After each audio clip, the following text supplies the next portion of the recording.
estimados televidentes, y bienvenidos al noticiero de los guatemaltecos. Qué gusto poderlo recibir nuevamente en esta su casa. Luis, ¿cómo está usted?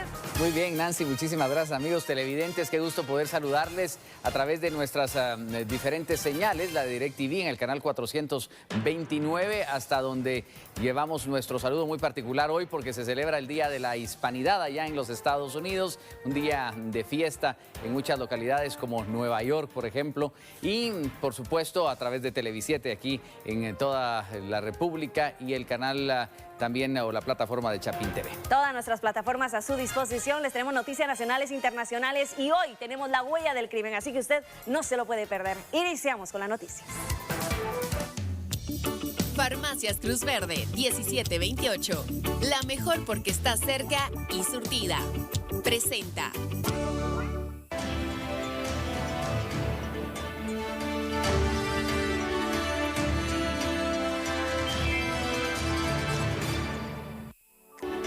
Éxodo venezolano golpea a Guatemala. Cientos de migrantes se aglomeran en Centrasur en su travesía hacia Norteamérica. Una llamada y voces exigiendo una contraseña son trascendentes en investigación sobre muerte del bisnieto de Doroteo Guamuch Flores. Nueva amenaza climática se desplaza por el Atlántico. Onda del Este podría ocasionar lluvia el fin de semana. Más de 6,000 personas permanecen en albergues tras estragos ocasionados por Julia en Guatemala.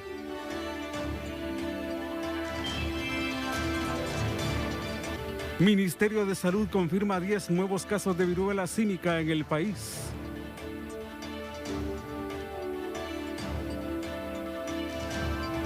Diputados aprueban ley temporal que otorga 36,000 quetzales a veteranos militares que participaron en conflicto armado interno.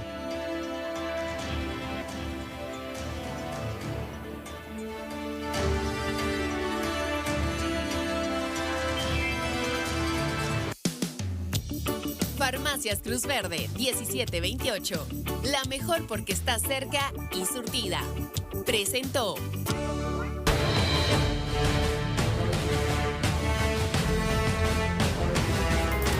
De inmediato tenemos el detalle de las noticias. 2 personas perdieron la vida tras un ataque armado ocurrido en jurisdicción de Jutiapa.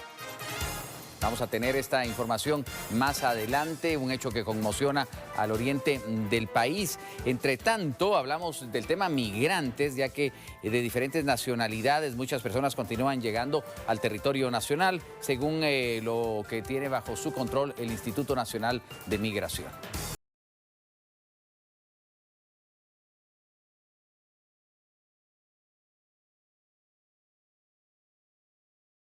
México seguir para Estados Unidos, ¿me entiendes?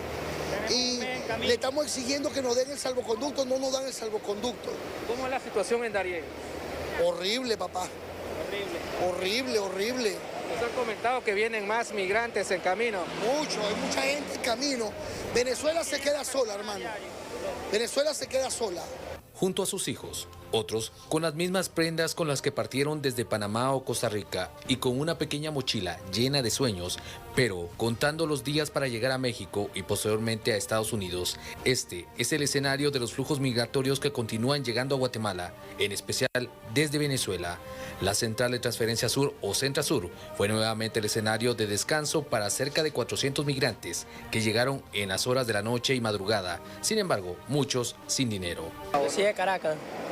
Salí el 22 del mes pasado y todavía estoy aquí, mira. ¿Cuál es la razón por la que partes desde Caracas, mi amigo? Porque no se consigue trabajo y está muy duras las cosas ya. ¿Ahorita qué les han comentado, qué les han dicho? Que seguimos adelante. Sin embargo, momentos de desesperación se vivieron por varias horas, pues el cobro de la tarifa del pasaje para ellos era entre 400 a 500 quetzales por persona, algo que complicó su traslado. Bueno, la gente está buscando, dicen este bus porque es un poco más barato, porque si se van en lo que son, como dicen ellos, en lo más cómodo, te cobran otro precio. En la mañana te cobran otro precio, en el mediodía te cobran otro precio y en la tarde te cobran otro precio. Y si uno está mirando, porque en verdad uno no tiene no tiene tanto dinero, porque si uno tuviera dinero uno se fuera en avión. ¿100 sale por persona? ¿Qué es Ayer eso? para llegar, Si no, te regresa. de donde nos dejaron antier, el galpón del transporte que nos trajo para llegar aquí fueron 800 terzales. O sea, me parece que esa es demasiada plata. Nos dejaron sin plata, tenemos 2 días aquí sin plata. Y nuestros familiares son los que están tratando de resolvernos porque ellos no cobran diario. Luego del diálogo entre autoridades de la PDH, DGT, PNC, Conamigua, entre otras, se logró respetar la tarifa para que poco a poco siguiera su camino y que prevaleciera el respeto a su integridad y a las unidades familiares. Migrantes venezolanos detallaron que únicamente buscan cruzar a Guatemala como uno de los puntos en su búsqueda de llegar a los Estados Unidos, por lo cual detallaron de que en los próximos días podrían estar llegando más familias venezolanas entre amigos y familiares. Con imágenes de Brian Escobar, informó Daniel Collín.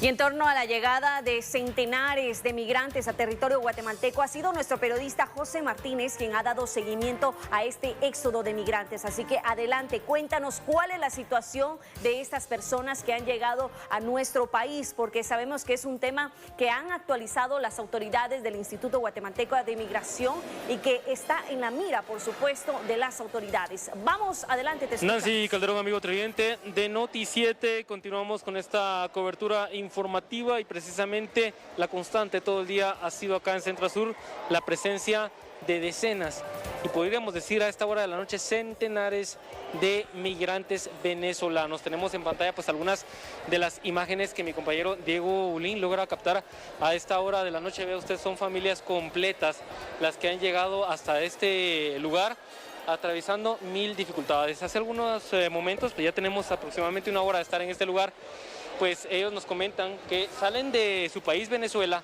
atravesan una selva pues bastante espesa, bastante boscosa en Colombia, la selva del Darién, y finalmente pasan a territorio panameño.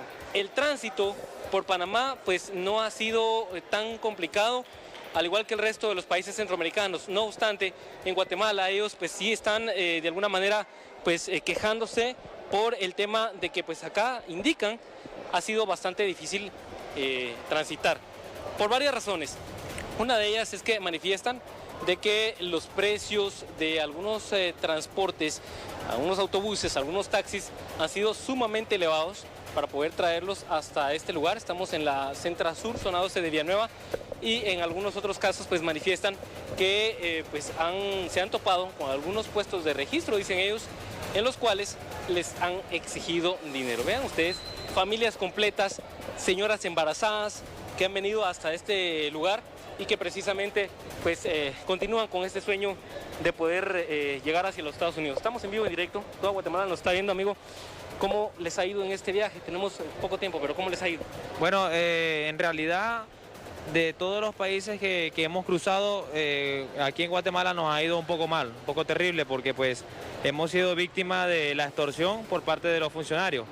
Cosa que en otros países pues la situación es distinta. Por ejemplo, en Panamá tuvimos la amarga experiencia de la selva del Darién, pero no en ningún momento la policía, ni la guardia, ni el ejército panameño nos extorsionó, como nos están extorsionando aquí lamentablemente.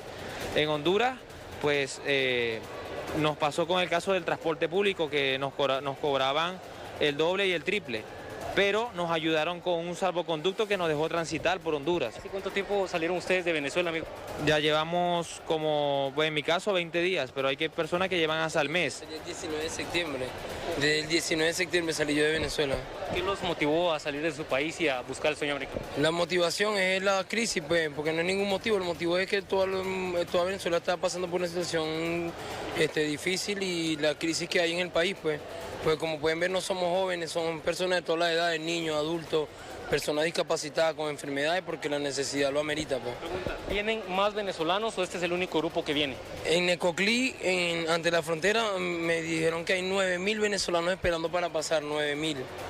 Nada más en Necoclí. Me imagino que en otros países, en la selva debe haber 2.000, 5.000 todavía atravesando la selva caminando a esta hora. Más lo que deben estar en trayecto, pues. Lo que deben estar, por ejemplo, saliendo de Panamá, entrando a Nicaragua, entrando a Honduras. Hay mucho. Demasiado. Y me imagino que así como nosotros pasamos, porque nosotros caminamos día y noche en la selva, a esta hora debe haber personas que están caminando y no son una ni dos, son miles, 2.000, 3.000 millones de personas que vienen hacia acá y todos seguimos por la misma ruta. Es un gusto saludarlos, bienvenidos a Guatemala. Esperamos que pues, puedan ustedes llegar a su destino o en su defecto pues retornar con bien a su país de origen si no se pudiera concretar ese sueño americano. Pero pues vean ustedes, amigos televidentes, acá son familias completas, le decía, hasta señoras embarazadas, madres con niños pequeños y pues incluso grupos de amigos que han venido hasta este lugar y permanecen esta noche acá en Centrasur. Es parte de lo que ha ocurrido, por supuesto que nosotros vamos a estar muy al pendiente de lo que puedan dar a conocer las autoridades migratorias. Ya nos habían reportado que se estaba dando este flujo migratorio, algunos de ellos han decidido pues optar por el retorno voluntario y algunos otros pues que han venido esta noche hasta el centro del país y planean partir en las próximas horas hacia la frontera de Tecún-Umán. Así que es parte, Nancy, de lo que podemos reportar en vivo y en directo a través de la señal de Noti7. Regreso con ustedes al estudio principal. Buenas noches.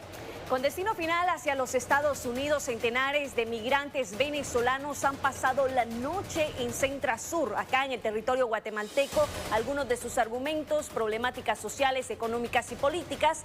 Gracias, José Martínez. Estaremos pendientes de la actualización en torno al rumbo de este grupo de indocumentados. Y hay un cuadro similar que se está viviendo en México, que es un país de paso precisamente para llegar a los Estados Unidos, solo que este es un grupo de cubanos que están pernoctando en las calles sobre una carretera principal de la hermana República, provocando ya la movilización de las fuerzas de seguridad, como veremos a continuación. Un aproximado de 40 cubanos se atrincheraron en el interior de un autobús luego de que fueran descubiertos por autoridades migratorias cuando circulaban en la carretera de Sayula a Cayucán en el cruce de la autopista La Tinaja en el estado mexicano de Veracruz. De acuerdo con información oficial, los cubanos se trasladaban en un autobús de turismo provenientes de Oaxaca. Sin embargo, al encontrarse en la caseta de cobro de Sayula de Alemán, tras una inspección policial, fueron descubiertos. Se conoció que los cubanos cuentan con documentación que les permite pisar suelo mexicano, pero solo el estado de Chiapas y Oaxaca, por lo que al estar en suelo veracruzano, la autoridad les solicitó trasladarse a la estación migratoria. Sin embargo, cuando se movían hacia ese lugar donde los oficiales los pondrían a disposición de autoridades, se atrincheraron durante el trayecto y le quitaron las llaves al conductor, a quien presuntamente lo tomaron como rehén para evitar ser llevados a la estación. Autoridades de la Guardia Nacional, Ejército Mexicano, así como de Migración, se concentraron en la zona para dialogar con los cubanos quienes tenían la intención de llegar al norte del país. Se sabe que la Guardia Nacional, para evitar que se moviera el autobús, le quitó las baterías. Además, informaciones indican que en el camión se trasladaban niños y adultos mayores. Debido a esta situación, el camino que conduce a Sayula de Alemán fue cerrado por completo a la circulación vehicular. Luego de 5 horas de negociaciones, se les permitió retomar hacia el estado de Oaxaca, advirtiéndoles que la reincidencia de tránsito sin permiso está penalizada. Continuamos con el orden de la información y hablamos de un ataque armado que cobra la vida de 2 personas en el departamento de Jutiapa. Personas que se disponían a efectuar sus labores agrícolas este miércoles se encontraron con una desagradable sorpresa por un área boscosa por la que debían transitar situado en la comunidad Amateque de Atezcatempa, Jutiapa. Encontraron tirados los cadáveres de 2 hombres que al parecer fueron emboscados en esa área. Tras la llegada de agentes de la Policía Nacional Civil y peritos del Ministerio Público, se determinó que los hombres murieron a causa de múltiples impactos de bala que recibieron en diferentes partes del cuerpo. Luego de procesar la escena del crimen, fueron identificados como Gilmar Estrada, de 25 años de edad, y Edwin López, de 40 años. Posteriormente, los cuerpos fueron trasladados a la morgue del INASIF y el Ministerio Público abrió la respectiva carpeta de investigación. Y al momento, más de 6.000 personas se encuentran en los diferentes albergues del país luego de los destrozos ocasionados por la tormenta tropical Julia. Las familias afectadas por el paso del ciclón tropical Julia están recibiendo ayuda humanitaria, pero en los lugares con difícil acceso se hará de manera aérea. Con relación al movimiento que se va a realizar a través de helicópteros el día de mañana, Nos vamos a enfocar específicamente en el área de Huehuetenango. Hoy por la mañana se hicieron 2 reconocimientos en el área para detectar en qué lugares es difícil el acceso por tierra. Y lo tienen ustedes en pantalla, son 4 lugares los que se han seleccionado para el día de mañana, por lo que el movimiento de víveres se realizará hacia la pista de Huehuetenango, y de la pista de Huehuetenango saldrán 3 helicópteros de gobernación, un helicóptero 412 de la Fuerza Aérea, y tendremos otros 2 helicópteros más de la Fuerza Aérea en apresto en la pista de Huehuetenango. Esos son los movimientos que se realizarán el día de mañana. Ayer se pudo realizar también reconocimientos aéreos con 2 avionetas de la Fuerza Aérea en el área de Panzós, y los reconocimientos que se realizaron con 2 helicópteros también de la Fuerza Aérea en el área de Izabal. Estos reconocimientos nos están permitiendo saber en qué lugares vamos a tener que hacer un puente aéreo y qué lugares vamos a transportar víveres a través de medios terrestres. Asimismo, estamos esperando la información de los gobernadores y de los COEs que están en Alta Verapaz, en Quiché, en Izabal y en Puerto Barrios, para ver qué lugares también seleccionan ellos por tierra, a donde tengamos que utilizar medios aéreos, terrestres o medios marítimos para poder llevar los víveres a donde sea necesario. En 6 departamentos donde se tienen albergues habilitados, suman 6.155 personas que se encuentran resguardándose. El director ejecutivo de la Conred brindó actualizaciones informativas respecto al impacto que ha dejado Julia tras su paso en nuestro país. Cabe resaltar que la cifra de fallecidos permanece en 15. Al momento tenemos 721 incidentes, en donde resaltan 471 inundaciones y 134 movimientos en masa, para ya un total de 721 incidentes. En comparación con lo que presentamos hoy en la mañana, eran 699, o sea, los incidentes se siguen sumando. Esto no necesariamente quiere decir de que estén sucediendo. Los centros de operaciones de emergencia municipal están atendiendo todas las emergencias y van reportando a través de los gobernadores, y nos llega acá al COE nacional, y así es como vamos pues prácticamente contabilizando todo lo que está sucediendo en el país. Tenemos 204 incidentes en el departamento de Izabal, 193 en el departamento de Alta Verapaz y 76 en el departamento de Huehuetenango. Tenemos la estadística. Al momento tenemos 28 puentes afectados, 8 edificios afectados, 11 puentes destruidos, y siempre seguimos con el número de 15 personas fallecidas. Acá pues tenemos también una parte comparativa, 699 incidentes que teníamos en la mañana a 721. Acá podemos ver la gran afectación que ha tenido en toda la franja transversal del norte, empezando por Izabal, de acuerdo a la trayectoria que tuvo el ciclón, Alta Verapaz, Quiché, Huehuetenango, Suchitepeques y la parte sur del departamento de Petén. Al momento tenemos 32 puentes afectados que han sido reportados, puentes destruidos, llevamos reportados al momento 11 puentes. Siguiente. Tenemos 158 carreteras afectadas, 7 carreteras destruidas, tenemos 4 en Izabal, 2 en Alta Verapaz, 1 en Jalapa, para un total de 7. Siguiente. Acá 153 escuelas también afectadas.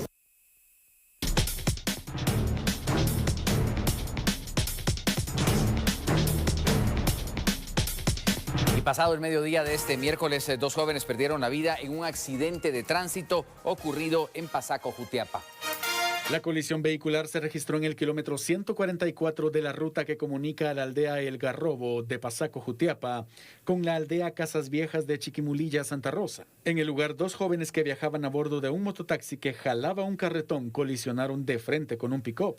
Automovilistas que observaron lo ocurrido de inmediato dieron aviso a los cuerpos de socorro y fueron bomberos departamentales de Pasaco quienes atendieron la emergencia. Al llegar al lugar encontraron a los jóvenes gravemente heridos, por lo que de inmediato fueron trasladados al Hospital Regional de Escuintla. Fueron identificados como Dani Porres Ramírez, de 25 años de edad, originario y residente de la aldea Las Lisas en Chiquimulilla, y Gerson Portillo Juárez, de 15 años, originario y residente de la aldea La Moca en Pasaco, Jutiapa. Según la comandante del Cuerpo de Bomberos que realizó el traslado, el adolescente falleció a su ingreso al hospital y familiares del mismo, entristecidos por la pérdida de su ser querido, informaron horas después que también su amigo había dejado de existir en el intensivo del mismo hospital. Familiares del menor dijeron a las autoridades que Gerson y Dani fueron a la aldea El Garrobo a comprar 75 libras de maíz, que le llevarían a la aldea La Moca a la madre de Gerson, quien vende tortillas desde hace poco tiempo en un puesto en la aldea El Garrobo, pero que Dani le estaba enseñando a conducir a su amigo y le cedió el volante. A pocas cuadras de llegar a la entrada hacia la aldea El Socorro, Gerson conducía al centro de la carretera y un pick-up que iba a excesiva velocidad en la vía contraria los chocó de frente. Posteriormente, el conductor y otros hombres que le acompañaban descendieron del pick-up y se dieron a la fuga. Ambos jóvenes eran hijos de pastores evangélicos de las aldeas Las Lisas y La Moca. Y anoche le brindamos imágenes impactantes con respecto a un voraz incendio que consumió en su totalidad una pipa en la ruta hacia el Pacífico. Tuvimos la oportunidad de hablar con un especialista y nos explica lo altamente peligroso que puede ser este tipo de siniestros para que usted tome sus precauciones. Al reportarse el incendio de las pipas en el kilómetro 38 de la ruta al Pacífico en Palín, Escuintla, lo primero que se hizo fue atender y trasladar al piloto Milton Omar Monzón, de 48 años. Los bomberos lo trasladaron al hospital de Amatitlán por tener quemaduras de segundo grado en el rostro y en torso. Seguidamente fue trasladado al Seguro Social del Ceibal, donde se encuentra en cuidados intensivos y su cuadro de salud es grave. Ahora bien, con relación al incendio, una experta en manejo de incendios explica cuál es el mayor peligro en eventos como el del incendio de las pipas en la ruta al Pacífico. Este es un evento que puede llegar a ser muy peligroso. En el mejor de los casos, pues tenemos un derrame y el derrame tiene fuego, ¿verdad? Esto es, yo le digo el mejor de los casos porque es algo que podemos observar y que los bomberos pudieron controlar. Estos son casos en donde se recomienda que el área de evacuación de personas sea como mínimo de 100 metros. O sea, no deberíamos de tener a nadie, a ninguna persona en menos de 100 metros. ¿Por qué? Porque el derrame pues es fuego, ¿verdad? Es incendio. Pero todos estos tipos de vehículos, sobre todo los vehículos que son pipas y que transportan o pueden transportar gases también, líquidos o gases combustibles, pueden llegar a explotar en lo que se llama un blip, lo cual es una explosión de líquidos en expansión adentro de un cilindro. Y esta expansión puede llegar a causar daños en un radio mayor a los 100 metros alrededor de donde se está dando el evento. Entonces, por eso le digo, el mejor de los casos es el incendio, porque lo estamos viendo. Pero si estos cilindros empiezan a generar vapores adentro y las válvulas de seguridad no funcionan adecuadamente, pueden llegar a causar una explosión de mucho mayores proporciones a las que se tuvo. Los bomberos trabajaron por espacio de 1 hora para sofocar el incendio que dejó una persona con graves quemaduras y pérdidas materiales.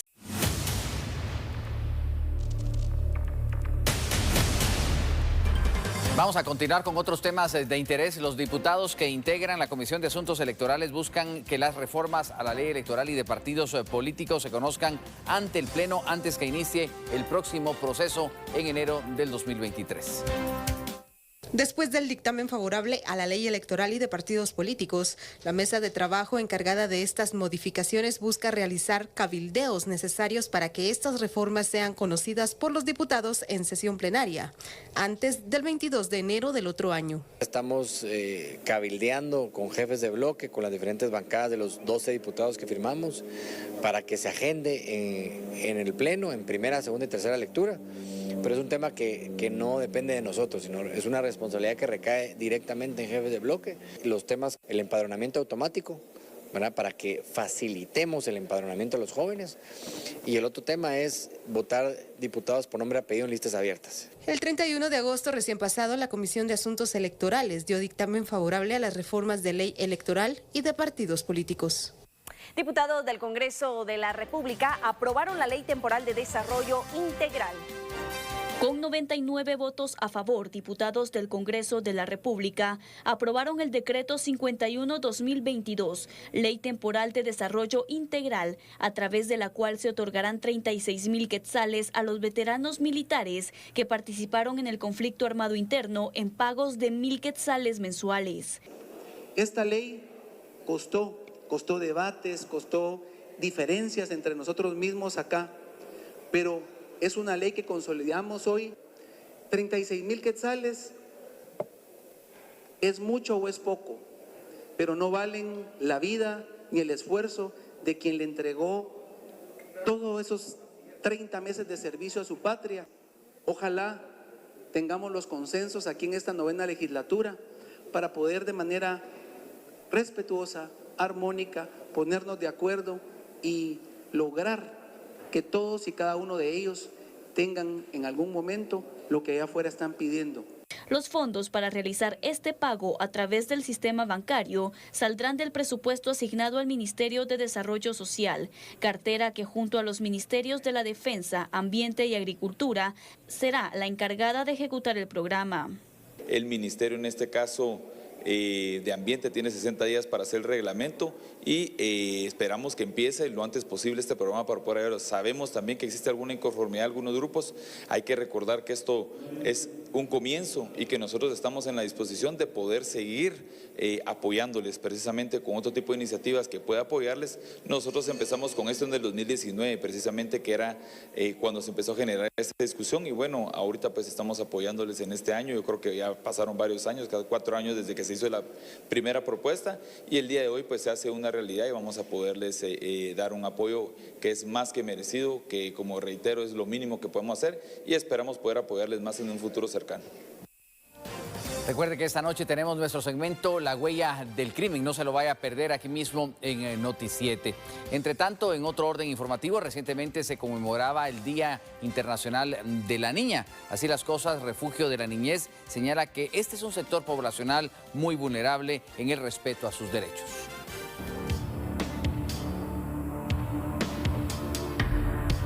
El INACIF reporta que practica en promedio 17 evaluaciones forenses en niñez por delitos sexuales. También se tienen cifras de muertes violentas contra niñas y adolescentes, que es alarmante. Estamos hablando de más de 10.600 delitos en contra de la niñez. El 60% de estos delitos son producidos hacia niñas o realizados hacia niñas. Hay otros datos que nos llaman la atención, por ejemplo, el de las muertes violentas, donde más de 100 casos son de suicidios, 87 de asfixia por suspensión. Esto quiere decir que se han colgado. La mayoría de estos casos son niñas también. Eso nos hace tener una reflexión profunda del tipo de relación que estamos teniendo con nuestra niñez. Hoy por hoy, Guatemala pareciera que no está protegiendo a su niñez y es urgente la creación de un nuevo sistema de protección. Hay otros delitos como la pornografía infantil que se han incrementado producto de la pandemia que recién está en proceso de finalización, en donde también tenemos que reflexionar y preparar condiciones para un retorno mucho más seguro al ámbito escolar. Y también mencionar que lamentable y tristemente la mayoría de delitos se están cometiendo en el ámbito familiar. Solo relacionado a delitos sexuales se presentaron 4.690 denuncias hasta el 30 de septiembre y de estas, el 91% son de niñas y adolescentes mujeres y al menos se presentaron 813 denuncias por el delito de maltrato. El 60% de estas afectó a la niñez y adolescencia femenina. Sin embargo, las autoridades refieren que por cada denuncia que se presenta, hay 4 que no denuncian.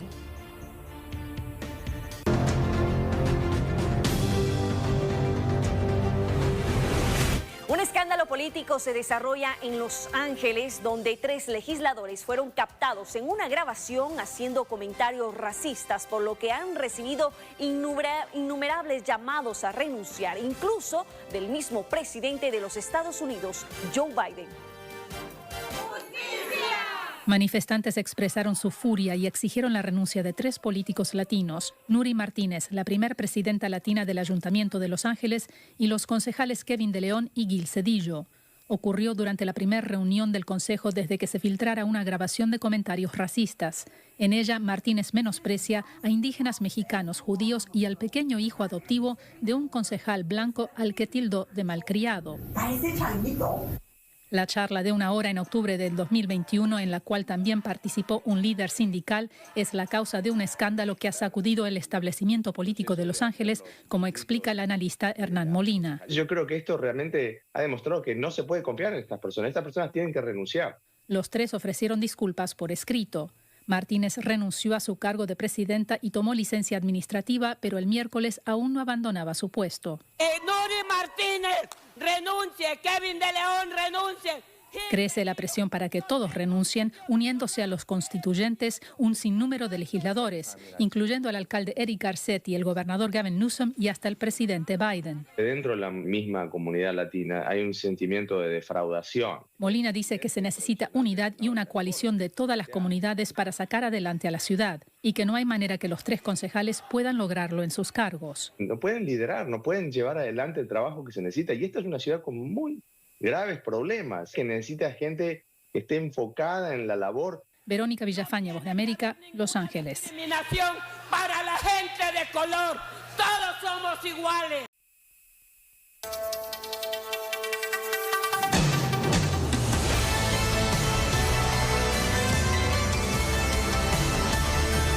Con más información aquí en Noticiete y hemos llegado a la huella del crimen, que para esta semana nos lleva a conocer el caso de un joven que salió de su casa a entregar un vehículo pero nunca llegó a su destino. Días después fue localizado sin vida y el vehículo no está. Iniciamos.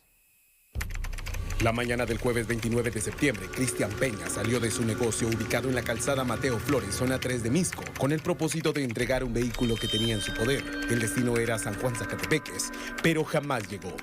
Con el transcurrir de las horas, su novia lo llamó y en el escaso cruce de palabras, ella pudo escuchar cómo alguien al fondo exigía una contraseña. La llamada se cortó y nunca se supo más. 5 días después, el cadáver de Peña fue localizado bajo extrañas condiciones en una hondonada de Villanueva. Más dudas que respuestas surgieron a partir de aquel encuentro con la muerte. El Instituto Nacional de Ciencias Forenses, INACIF, dictaminó que la causa de muerte fue heridas producidas por proyectil de arma de fuego. De manera preliminar, se podría apuntar que el joven permaneció vivo por lo menos 48 horas más luego de su desaparición.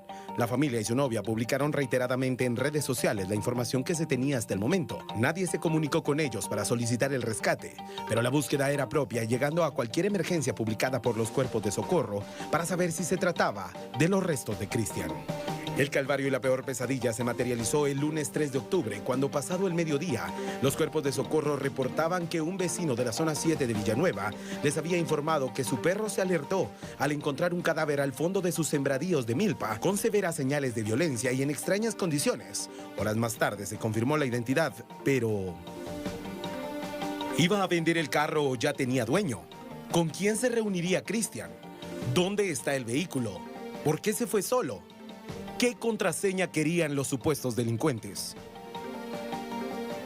Estas son las preguntas que junto a usted trataremos de resolver e iniciamos rápidamente conociendo el perfil de la víctima. Se trata de Cristian Alexis Peña Pineda, de 27 años de edad, soltero de nacionalidad guatemalteca, que se dedicaba a trabajar en enderezado y pintura. Este punto llama mucho la atención, pues precisamente tenía un pequeño taller con el que se dedicaba a reparar vehículos que muchas veces traía rodados de Estados Unidos para luego venderlos, o bien los servicios individuales que presentaba a las personas. El Instituto Nacional de Ciencias Forenses, INACIF, dictaminó que la causa de muerte fue impactos producidos por arma de fuego. Sin embargo, la novia de Cristian fue quien se encargó de dar aviso a las autoridades de lo que ocurría y pues fue ella quien tuvo la última comunicación con Cristian, en donde ella pudo escuchar cómo alguien le exigía una contraseña. Policía Nacional Civil inicia con las investigaciones pertinentes en cuanto a la desaparición de Cristian Alexander Peña Pineda, de 26 años. Se tiene conocimiento que sale de su negocio con rumbo hacia San Juan Zacatepeques, esto con fecha 29 de septiembre del presente año. Se presume que estaría entregando un vehículo que tenía en su propiedad, sin embargo no llega a su destino final. Se tiene conocimiento a través de su pareja sentimental que realiza una llamada telefónica a la persona que fue localizada, que se escuchan voces en las que aparentemente pueda estar retenido en contra de su voluntad o que posiblemente pueda estar en poder de personas que lo tenían privado de su libertad. Policía Nacional Civil hace pues énfasis en esto, inicia investigaciones correspondientes, se están utilizando todos los métodos al alcance de Policía Nacional Civil en cuanto a investigativos y por supuesto todos los métodos tecnológicos que puedan aportar para que esta investigación pues llegue a su final y determinar cuál sería la causa de la desaparición, cuál es el paradero del vehículo que él en algún momento pues andaba en su poder, puesto que no ha sido localizado. Sin embargo, los bomberos municipales departamentales fueron los encargados de extraer el cuerpo de la hondonada aproximadamente de 50 metros de profundidad. Y esto luego de que una persona que se dedica a la agricultura notificara que su perro le había alertado que existía un cuerpo al fondo de los sembradíos.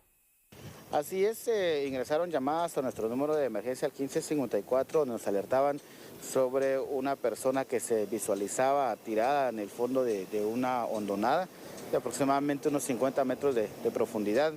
Esto en la zona 7 de Villanueva, en una ruta que comunica hacia residenciales Monte María Norte. Hacia el lugar fueron destacados unidades y personal de la Estación de Bomberos Municipales Departamentales de Bárcena, Villanueva, quienes informaron que al momento de descender efectivamente localizaron el cuerpo de una persona de sexo masculino y que se encontraba fallecida. El cuerpo presentaba señales de violencia, una herida provocada por proyectil de arma de fuego y se encontraba atada, por lo cual nuestro personal procedió a dar aviso a las autoridades correspondientes, quienes posteriormente ordenaron la extracción del cuerpo hacia la superficie, en donde ya el Ministerio Público y la Policía Nacional Civil quedaron a cargo del procedimiento correspondiente. Ahora bien, surge una de las preguntas más interesantes y es ¿dónde está el vehículo? Pues el mismo tiene reporte de robo y según las autoridades fue visto por última vez el 29 de octubre o de septiembre, mejor dicho, el día que desapareció precisamente Cristian en la calzada Raúl Aguilar Batres y 38 calle. De hecho, en su pantalla usted puede ver que se trata de un vehículo tipo agrícola con placas particulares 810 JVV. El mismo, como le mencionaba, tiene reporte de robo y pues precisamente las autoridades se encuentran investigando el caso y para tratar de dar con el paradero de la misma. Por su parte, el ente investigador ha solicitado exámenes toxicológicos para descartar que haya sido víctima de envenenamiento y además procedimientos especiales para corroborar si fue o no víctima de agresión sexual. Según lo que refiere los fiscales que están a cargo de la investigación, el cadáver fue localizado en un barranco aproximadamente a unos 20 o 25 metros de profundidad por personas que se dedican a cultivar en esa área. Al momento de ubicar el cadáver de Alexis Peña, se logró identificar a simple vista que poseía una herida de bala en el cráneo. Sin embargo, y como parte de los protocolos que realiza el Ministerio Público, al momento de remitir el cadáver a INASTIF, se solicitó que se realizaran diversos procedimientos específicos y se tomaran distintos análisis a través de los cuales pues, se lograra determinar cuáles fueron la causa de la muerte, cuántos días tenía de fallecido, así como un análisis toxicológico y otro tipo de análisis para determinar si efectivamente únicamente la herida de bala fue la que le causó la muerte o previamente pues hubo otra circunstancia que pudo haber provocado la muerte de esta persona. Respecto al expediente, ¿podría considerarse si se va a trasladar o no a otra fiscalía para unificar toda la información que se tiene? Es importante tomar en cuenta de que la desaparición del señor Alexis Peña fue reportada ante la Fiscalía Municipal de Misco, ahí fue donde se colocó la denuncia. Sin embargo, y en virtud de que el cadáver fue localizado en jurisdicción de Villanueva, pues las diligencias iniciales se están llevando a cabo por la Fiscalía de Villanueva, quien ahora, al tener recabada toda la información, entrará a realizar un análisis para determinar si continúan ellos con la investigación o lo remiten ante la Fiscalía Municipal de Misco. Finalmente, información que se había viralizado en redes sociales era si era o no era familiar de don Doroteo Guamuch Flores, el deportista guatemalteco que ganó la maratón de Boston en 1952 y efectivamente nuestra investigación logró corroborar este dato. Entonces es de esta manera como él era bisnieto precisamente de don Doroteo Guamuch Flores, el recordado deportista guatemalteco que falleció en 2011. Pero el vehículo, la llamada, el haber asistido solo o bien el vehículo que aún continúa desaparecido, ¿cuál cree usted que es la huella del crimen? Yo le espero la próxima semana.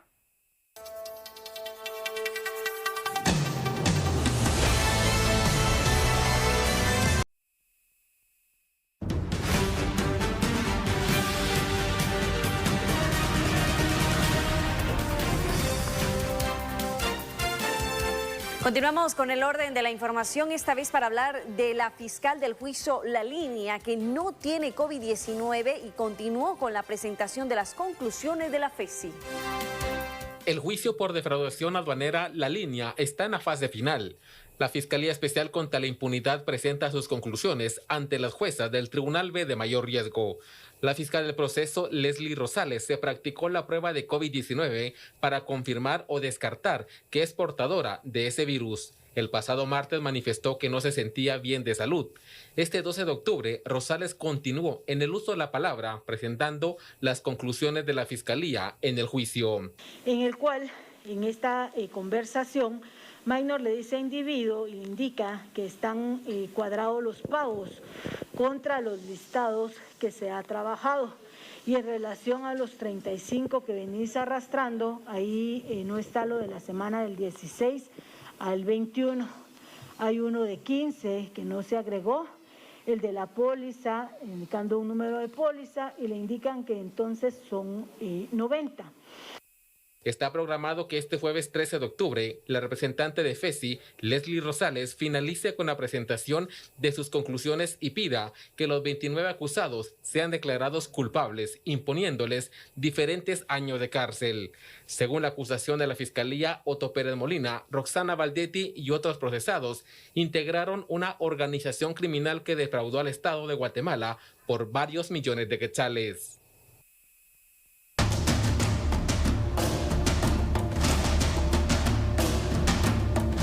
Las entrevistas a aspirantes de Contralor General de Cuentas de la Nación continúan. De 33, 23 han sido ya escuchados.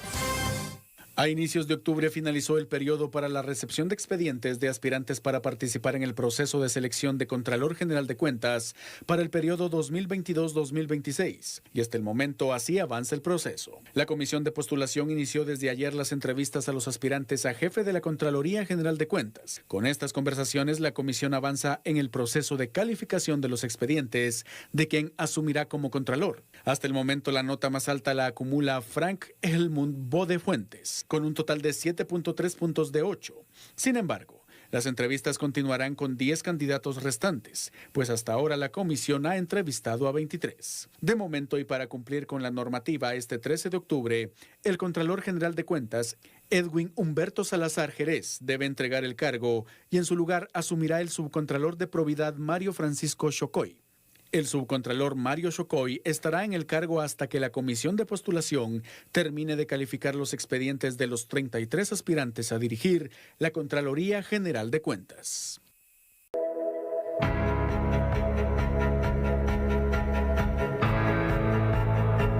Tenemos como punto final un enlace en directo hasta la Corte Suprema de Justicia, en donde debe elegirse por fecha a los magistrados de la Corte Suprema de Justicia. Pero ¿qué es lo que realmente sucede? Nos pone en perspectiva esta información nuestro compañero José Martínez en directo. Adelante, José, buenas noches.